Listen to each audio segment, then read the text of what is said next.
At ito na nga, pinapasilip ko na nga sa inyo. Pero bago yan, ito nga muna yung unang araw na tinitignan ko siya kung kakayanin ba ng ating budget. At napag-isipan ko nga, kayang-kaya kasi nga marami namang marites na nakaabang. Diyos ko, screenshot nyo na lang ito at isend nyo na lang sa inyong mga kamaritisan ha. Para naman may ambag kayo sa buhay ko. Bago nga ni ang lahat, kailangan natin magkape para mainitan ang ating tiyan. O, mga mare, ngayon pwede nyo nang i-screenshot to. Andito na si Kuya Manggagawa at sinimulan niya na nga yung unang araw niyan sa paggagawa. Eto na nga mga mare, yung ibang materials dineliver na nga pala at gumagawa na nga si Kuya, pinagpuputol niya nga. Isang araw nga lang, nakabit niya na itong mga bakal. Ops mga mare, hanggang dito na lang kayo ha. Kailangan nyo i-share at screenshot para naman may ambag kayo sa buhay ko. Hindi yung sisiraan nyo yung tao na umaangat. Bakit hindi nyo ako tanungin para naman ma-share ko sa inyo yung blessing ko? Huwag kayong mag-alala mga mare, hindi ako magdadamot sa inyo. At ayun nga mga mare, pag ako humita dito ulit, i-share ko sa inyo kung paano. At ito na nga, kulang nga tayo ng semento, kaya umorder ako ulit. At ang sarap nga pukpukin ng mga chismosa dyan. At sinimulan ko na nga magtanggal ng mga wallpaper dahil nga kailangan nating i-white ito lahat. Sobrang nakakapagod pero ito nga, sumasali nga yung aking anak na dalaga, tinutulungan niya ako magtanggal. Diba? Ang dumi-dumi. Kaya before and after, ewan ko na lang talaga pero hindi pa nga ito tapos.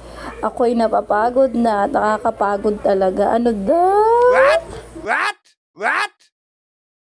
Tinitignan ko nga kung kaya ko ba ng ganitong kamay lang. Pwede bang isang kamay lang? Diyos ko, napakakalat.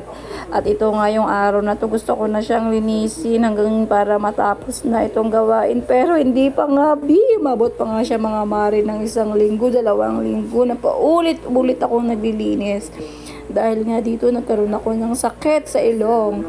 At ito nga pala yung aking kusina dati. Sobrang masikip pero okay lang. Pero naayos na nga ito pero hindi pa ayos. Ano daw? At tapos ko nga maglinis, ito na naman, kalat na naman. At umakyat nga ako sa 2nd floor sa rooftop. Tinignan ko nga, napakagandang tanawin. At ito na nga, pinasimulan ko na yung aking bar. Pero hindi pa nga natapos ito, pero sinisimulan na.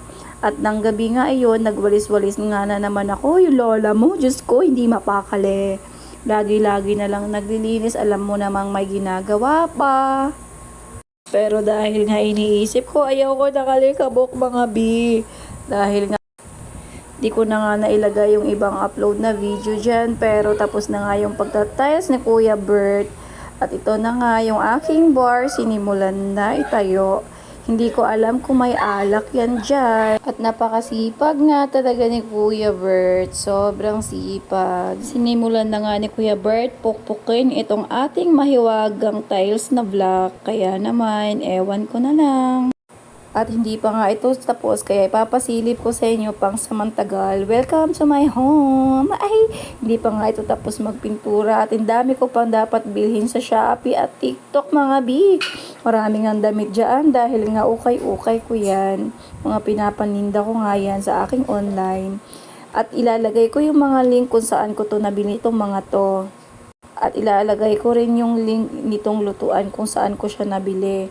At ito nga lang yung aking maliit na bahay pero kasya na nga kami ng mga anak ko dito. Kaya nagpapasalamat ako kay Lord dahil kahit papano natapos niya siya ng paunti-unti. At konting paalala galing kay Lola, ika nga maraming namamatay sa inggit pero wag kayo magpapadala sa inggit.